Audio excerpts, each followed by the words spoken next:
This is All India Radio.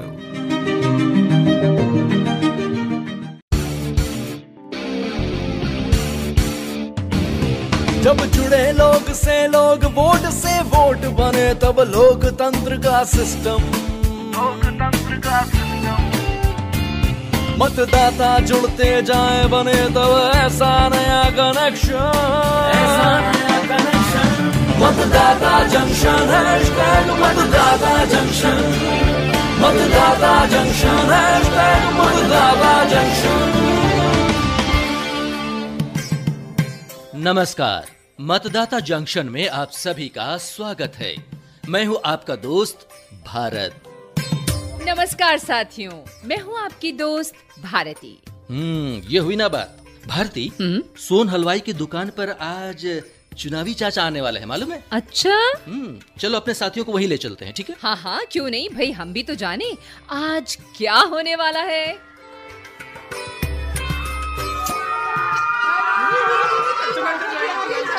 बच्चों शोर।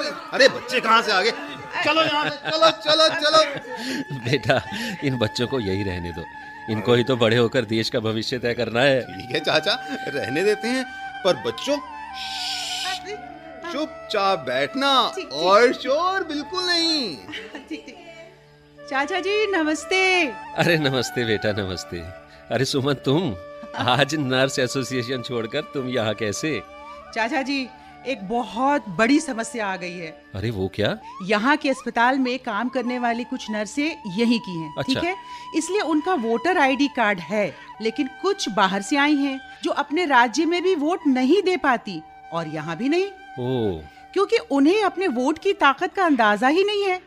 चाचा जी, इस ताकत को उन्हें समझाना बहुत जरूरी है, जिससे वो जल्दी अपना वोटर कार्ड बनवा लें और हर चुनाव में अपनी इस शक्ति पर गर्व करें। सुमन बेटा, ये समस्या है तो बहुत बड़ी। और चाचा, ये समस्या सिर्फ हमारे शहर में नहीं। चाचा जी, कोई जादुई नुस्खा दीजिए उन्हें समझाने का। अरे सुमन बेटा, यदि एक एक वोट जरूरी नहीं होता ना, तो जो गुजरात के गिर सोमनाथ जिले के ऊना विधानसभा क्षेत्र के घने जंगलों में एक मंदिर है ना, जिसके पुजारी हैं गुरु भगत दास, सिर्फ उनके लिए चुनाव आयोग मतदान की व्यवस्था क्यों करता? अरे क्या कह रहे हो चाचा, वहाँ कोई और नहीं रहता? नहीं सुमन बेटा, सपनेश बिलियात गांव से बानेज मंदिर 20 किलोमीटर दूर है। वहाँ लोग सिर्फ दिन में दर्शन के लिए जाते हैं। भरत दास वहाँ अकेले रहते हैं और सिर्फ उनके लिए ही पोलिंग बूथ बनाया जाता है। देखा, ये है एक वोट की ताकत। और तो और, एक वोट से तो सरकारें तक गिर जाती हैं और बच भी जाती हैं बेटा। आपने तो ये बड़े पते की बात बताई, बस अब मुझे रास्ता मिल गया। अब तो मैं हर महीने अपनी नर्स बहनों की मीटिंग करूंगी और ऐसे ही कुछ और उदाहरण देके उन्हें एक वोट की ताकत समझाऊंगी। बिल्कुल, हम भी बताएंगे, समझाएंगे उन्हें। उनको कहेंगे कि वोट जरूर डालना है।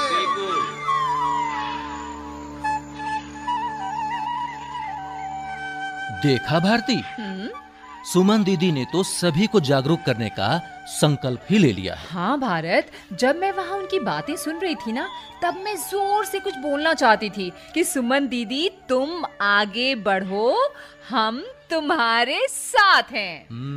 ये हुई ना बात। काश ऐसे ही लोग एक दूसरे को प्रेरित करें तो बहुत अच्छा लगेगा। काश क्यों, अब तो ये हम सभी की जिम्मेदारी है। अब देखो, पूर्व क्रिकेट कप्तान महेंद्र सिंह धोनी क्या कह रहे हैं। क्या आप जानते हैं, ये वर्ल्ड कप हमारी झोली में ऐसे ही नहीं गिरा।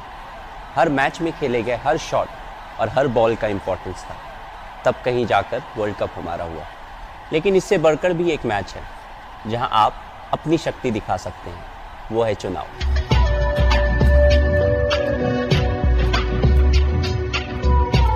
18 साल होते ही अपना नाम वोटर लिस्ट में रजिस्टर करवाएं और वोट डालने के लिए तैयार हो जाएं। यही आपकी असली ताकत है, इसका इस्तेमाल करें। भारती, सुना तुमने? क्रिकेट के मैदान में झंडा गाड़ देने वाले भारतीय क्रिकेट टीम के पूर्व कप्तान महेंद्र सिंह धोनी जी ने कितने आसान तरीके से अपनी बात कह दी। हाँ भारत, सच कहा तुमने। मुझे तो बड़ी भूख लगी है। अच्छा, तो ऐसा करें, खेत में गेहूं को बोएं, फिर फसल तैयार करें, फिर गेहूं निकालें और चक्की में गेहूं को पीसें, आटा बनाएं और फिर रोटी बनाकर खा लें। ये क्या है? एक छोटी सी बात का इतना कठिन जवाब? वैसे ये बात हम सभी को सोचना चाहिए कि हमारे लिए अन्न उपजाकर किसान हम पर कितना एहसान करते हैं। हमारे देश के पूर्व प्रधानमंत्री श्री लाल बहादुर शास्त्री जी ने यूं ही तो नहीं, जय जवान जय किसान का नारा दिया था। तो आओ हम अपने साथियों को एक किसान भाई के विचार सुनवाते हैं। मैं विजय शर्मा जम्मू के जिला सांबा के गांव जख से बोल रहा हूं। हमारे संविधान ने हर भारतीय को वोट डालने का अधिकार दिया है। वोट हर इंसान को डालना चाहिए। अगर मैं अपनी सोच के मुताबिक या फिर मौजूदा समय में समाज की मांग है तो हमारे नेता भी ऐसा होना चाहिए कि जैसे एक किसान अच्छी खेतीबाड़ी के लिए अच्छी क्वालिटी के बीजों व अच्छी क्वालिटी के खाद का इस्तेमाल करके अच्छी फसल की उम्मीद करता है, तो हम सभी को चाहिए कि अगर हम लोगों ने नेता का चुनाव करना है वो पढ़ा लिखा हो, सूझबूझ वाला हो, दूर अंदेशी हो, समाज को भली भांति समझता हो, गरीबों के हक के लिए मेहनती हो और समाज में बढ़ रही कुरीतियों को खत्म करने के लिए समाज में अपना अच्छा ईमानदारी से योगदान दे। वोट का अधिकार हर इंसान को है, हर इंसान ने वोट डालना चाहिए। तेरे मुल्क को हरदम तेरा साथ है जरूरी,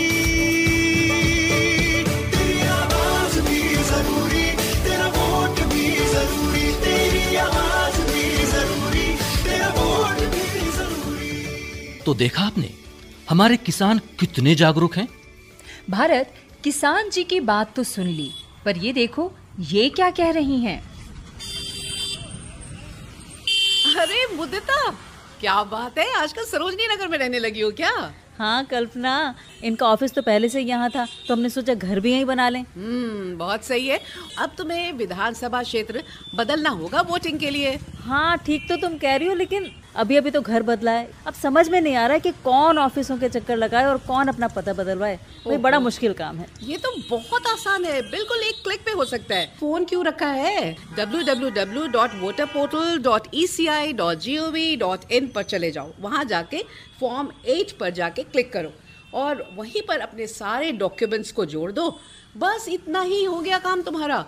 और ये सारा अगर तुम्हें कोई प्रॉब्लम हो तो तुम वोटर हेल्पलाइन ऐप को भी डाउनलोड कर लो। ये तो तुमने ठीक कहा, लेकिन कैसे पता चलेगा कि काम हुआ कि नहीं? ये तो और भी सिंपल है। जैसे ही तुम डॉक्यूमेंट्स भरोगी एक रेफरेंस आईडी मिलेगा। उस नंबर की सहायता से जो आवेदन भरा है, जो सारी जानकारी तुम्हें वहाँ से मिल जाएगी। और अगर चुनाव पास में है और वोटर आईडी आया भी नहीं और लिस्ट में तुम्हारा नाम है, फिर दूसरा फोटो आईडी प्रूफ के साथ तुम जाके आराम से वोट दे सकती हो। भाई कल्पना, मुझे लगता है तुम तो बहुत एक्सपर्ट हो गई हो हर बात को समझाने में। इतनी अच्छी सलाह तुमने दी, फीस तो बता दो भाई। मेरी फीस? जिस दिन तुम जाकर अपना वोट दोगी उस दिन मुझे ना एक बड़ा सा रसगुल्ला खिला देना। बिल्कुल खिलाऊंगी, तुम घर तो आओ। एक नहीं 4 रसगुल्ले खिलाऊंगी। 4 रसगुल्ले। भाई इन दोनों की बात सुनकर तो मजा आ गया। बिल्कुल, कल्पना हर बात को सरलता से समझा देती हैं। अब हर वोट की ताकत को समझना और समझाना है तो इसके बारे में थोड़ा और विस्तार से समझ लेते हैं। अरे दीदी, फिर क्या सोचना, अब देखिए ना हमारे साथ आज कौन है। भाई हमारे साथ हैं भारत के निर्वाचन आयुक्त श्री अनूप चंद्र पांडे जी। भारत विश्व का सबसे बड़ा लोकतंत्र है। 95 करोड़ से भी अधिक वोटर भारत में वोट देते हैं। भारत की विविधताएं बहुत अधिक हैं, तो इसके कारण ये बहुत बड़ा चैलेंजिंग जॉब है। मुझे लगता है विश्व की ये सबसे बड़ी मैनेजमेंट एक्सरसाइज है चुनाव कराना। जिस समय चुनाव होता है तो चुनाव के लिए पूरे देश में 10 लाख से ज्यादा मतदान केंद्र हैं। मतदान केंद्र किसी भी वोटर के 2 किलोमीटर के नजदीक हो एक सार्वजनिक स्थल पर हो, स्कूल हो या कोई और सामुदायिक केंद्र हो, वहां पर उसकी व्यवस्था करना, फिर वहां पर हर किस्म की अवस्थापना सुविधाएं जुटाना, पृथक के टॉयलेट्स हों, पानी की व्यवस्था हो, अगर दिव्यांगजन हैं तो उनके लिए रैंप की व्यवस्था हो, बिजली की व्यवस्था हो, शेल्टर की व्यवस्था हो, तो ये सारी व्यवस्थाएं सुनिश्चित कराना ये अपने में एक दायित्व है। मैं आपको ये बताना चाहूंगा, एक बूथ हमारा ऐसा है जहां एक वोटर है, एक वोटर को लेने के लिए 10 लोग वहां जाते हैं। तो हमारे लिए एक एक मतदाता बहुत महत्वपूर्ण है। फर्स्ट टाइम वोटर्स को मैं यही संदेश देना चाहूंगा कि इस राष्ट्र का भविष्य है वो आपके हाथ में है, और चुनाव जो है वो एक बहुत सशक्त माध्यम है। अपने वोट का, अपने अधिकार का पूरा प्रयोग करें ताकि आप अपने लिए बहुत ही लोकतंत्र के हिसाब से बहुत सशक्त और बहुत अच्छा अपना शासन चुन सकें। बूंद है तू अब सागर बन, किरण है तू अब सूरज बन। भाई बहुत अच्छा लगा, बहुत मजा आया। हम धन्यवाद देंगे भारत के निर्वाचन आयोग श्री अनूप चंद्र पांडे जी को, है ना दीदी? आपने तो बहुत ही जरूरी जानकारी हमें दी है। तकदीर अपनी तू ही सवार, यही है तेरा अधिकार। भारती, हाँ जी। जैसे पहला प्यार, पहली नौकरी, इन सब की खुशी बिल्कुल अलग होती है ना, वैसे ही पहली बार वोट देने की खुशी की बात ही क्या है। पर अब ख्यालों से बाहर आओ, क्योंकि एक और जरूरी काम बाकी है। वो क्या? अरे भाई, हमारे इतने सारे श्रोताओं ने पिछले सवाल के जवाब भेजे हैं। अरे हाँ, सवाल तो ये था कि भारत में किस दिन मतदाता दिवस मनाया जाता है। जी, तो जवाब चुनावी चाचा से पूछ ले। हाँ। अरे भैया, ये मैं कैसे भूल सकता हूँ। अरे उसी दिन तो तुम्हारी चाची के साथ मेरा गठबंधन हुआ था। 25 जनवरी है सही जवाब। वाह चाचा जी, क्या बात है। विजेता का नाम बताने से पहले आप सब से एक बात, हमें बहुत खुशी है कि देश भर से हमें उम्मीद से बढ़कर एपिसोड 1 के प्रश्न का उत्तर मिले हैं। आप सब जिस उत्साह से इस प्रोग्राम से जुड़ रहे हैं उसके लिए धन्यवाद। एक बात और, बहुत से श्रोताओं ने प्रश्न का उत्तर तो सही दिया है, किंतु किसी में अपना नाम नहीं लिखा है, तो किसी में पूरा पता नहीं है। इस वजह से लॉटरी के लिए उन पर विचार संभव नहीं हुआ। अगली बार अपना उत्तर भेजते समय इस बात का ध्यान जरूर रखिएगा। तो अब विजेता की घोषणा। हमारे पहले एपिसोड में पूछे गए प्रश्न के भाग्यशाली विजेता बने हैं ब्रह्मानंद त्रिपाठी, ग्राम फरदापुर, पोस्ट महुआ पार, जनपद बस्ती, उत्तर प्रदेश। बहुत बहुत बधाई। आपका पुरस्कार आपके दिए गए पते पर जल्द पहुंचा दिया जाएगा। और अब हमारा आज का सवाल है, किस वर्ष संसद में विश्वास मत हासिल करने में एक वोट की कमी के कारण तत्कालीन प्रधानमंत्री ने त्याग पत्र दे दिया था? अपना जवाब हमें व्हाट्सएप कर दें। हमारा नंबर है 9999031950। अपना उत्तर भेजते समय ध्यान से लिखिए पहले एपिसोड संख्या, फिर प्रश्न का उत्तर, अपना नाम, पिन कोड सहित पूरा पता और मोबाइल नंबर। इससे विजेता बनने पर आपको पुरस्कार भेजते समय हमें सुविधा होगी। इस कार्यक्रम में श्रोताओं की भागीदारी बहुत महत्वपूर्ण है। आप भी सुनिए। सभी को मेरा नमस्कार। मेरा नाम श्रेयांश पोरवाल है और मैं भारत का सबसे स्वच्छ शहर यानी इंदौर शहर का रहवासी हूँ।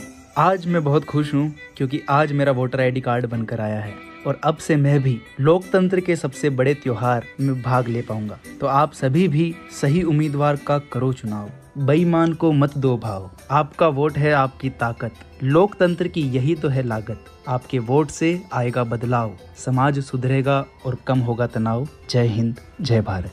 बहुत ही प्रेरक कविता है। जी हाँ, आप भी भेज सकते हैं अपने विचार, गीत, कविता। आप हमें व्हाट्सएप नंबर 9999031950 पर भेज सकते हैं। आज हमने मतदाता जंक्शन में एक वोट की ताकत पर बातचीत की और आगे के एपिसोड में हम बात करेंगे मॉडल कोड ऑफ कंडक्ट यानी कि आचार संहिता पर बात करेंगे। तब तक के लिए भारती और भारत का नमस्कार स्वीकार कीजिए। नमस्कार। जब जुड़े लोग से लोग, वोट से वोट बने, तब लोकतंत्र का सिस्टम, मतदाता जुड़ते जाए बने, तब ऐसा नया कनेक्शन, मतदाता जंक्शन, #मतदाता